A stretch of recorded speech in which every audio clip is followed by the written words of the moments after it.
avenir du monde. Mais Mounedo, hein? Ka pigiri kula kunu bi sincère ou beki fatu mais mun kera hein ni tigila mogo ni c'est-à-dire population ne be ni fuake population ne be ni fuake fo ka nyinange fama ide ko population ne be wuli nu e pigiri kela fenfe kare kono u ku mine ku kunci ku jeni wallahi bilahi pasi jagoya mineli mi yaro nye nu ma taga i soro i ka so kono u bi denmisɛnnin kunbɛ kare kɔnɔ dɔrɔn k'a ta otage la ka taa pigiri a ye ni tɔɔrɔ fo ka tɛmɛ kuwa ala k'i ka duwawu minɛ ala ka duwawu minɛ ala ka ali bi ala ka yafa kɛ banbagatɔ ninnu ma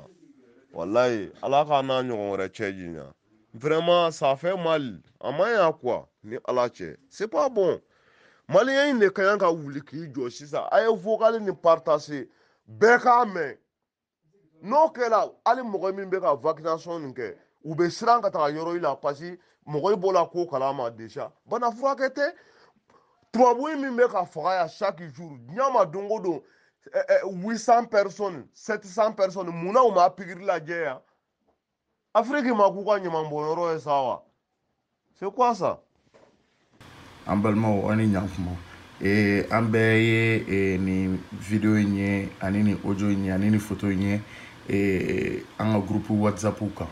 ko pikiri de kɛra an ka denmisɛnnin 5 la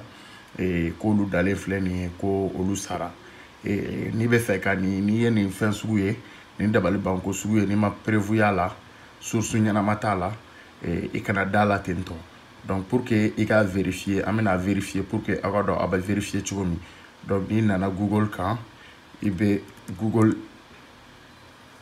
image sɛbɛn Google image kan i bɛ cliquer Google image kan donc i bɛ cliquer appareil photo sin kan icône kan donc ni cliquer o kan i bɛ importer la photo ta o b'a sɔrɔ i ye photo min bɛ i bolo n'i bɛ fɛ ka vérifier i b'ale enregistrer donc an ka photo in filɛ nin ye donc i bɛ ouvrir ta ni ouvrir ta a b'a importer i b'a to a ka kɔnɔ donc ni a y'a kɔnɔ a bɛ résultat bɔ o résultat filɛ nin ye i b'a ye k'a fɔ an ye photo min ye min bɛ ka yira an na ko a kɛra Mali la yan nɔ ko u taara an ka denmisɛnninw vacciner i b'a ye k'a fɔ Guinéen ka site dɔ y'a publier olu y'a publier le 25 mars o site in kan n'i nana i b'a ye k'a fɔ ko in ma kɛ Mali la k'a kɛra Guinée Conakry de i b'a ye k'a fɔ ko in kɛra kɛrɛnkɛrɛn perepere-latigɛlenya la zɛrɛ kɔrɔ donc n'i y'a ye i b'a ye a explication bɛɛ filɛ nin yan nɔ aujourd'hui je dirais qu'on se résume à ça un peuple martyrisé sur la terre de ses ancêtres contraint de prendre la fuite donc i bɛ imaginer yan nɔ i b'a ye k'a fɔ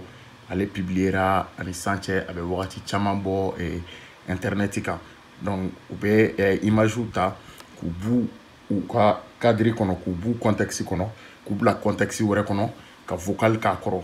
donc ni mɔgɔ min m'o jateminɛ ni ye image ninnu ye dɔrɔn i bɛ sin ka da la ka sɔrɔ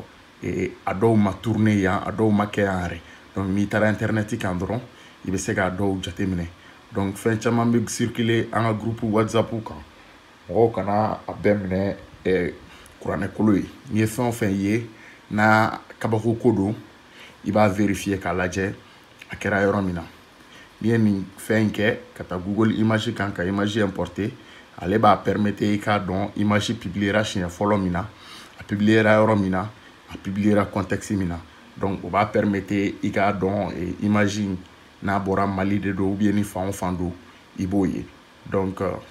nin technique in bɛɛ bɛ se ka nin utiliser a man gɛlɛn donc n'i ye fɛn o fɛn ye i ka a vérifier n'i tɛ se ka min yɛrɛ vérifier i ka a ci Mali Actu ka groupe i b'a ci Mali Actu ka groupe whatsapp kan Mali Actu b'a vérifier i ye comme ça ka tila k'a jaabi ci ma o whatsapp kelen kan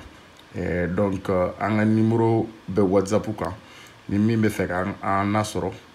an ka numéro k'a bɛ whatsapp kan 20 29 01 60 20 29 01 60 ca ala fɛ n'i taara ale kan i bɛ i ka video ci i bɛ i ye photo min ye n'i ma d'a la i b'a ci an b'a vérifier ni tiɲɛ don ni tiɲɛ tɛ an b'o kibaruya lase i tulo ma k'a sɔrɔ i ma taa ka bɔ i nɔ la yɛrɛ. Ayiwa donc n'i ye video ye n'i ye fɛn o fɛn ye yanni k'a partager yanni k'a fɛn i bɛ a ɲɛɲini fɔlɔ k'a lajɛ. Donc Mali Actu n'i ye video ye i k'a ci an ma ou bien photo ye i k'a ci an ma an b'i dɛmɛ ka vérifier ni tiɲɛ don ni tiɲɛ tɛ ka sɔrɔ k'a lasegin i ma. Aw ni ce aw ka kulomajɔ la.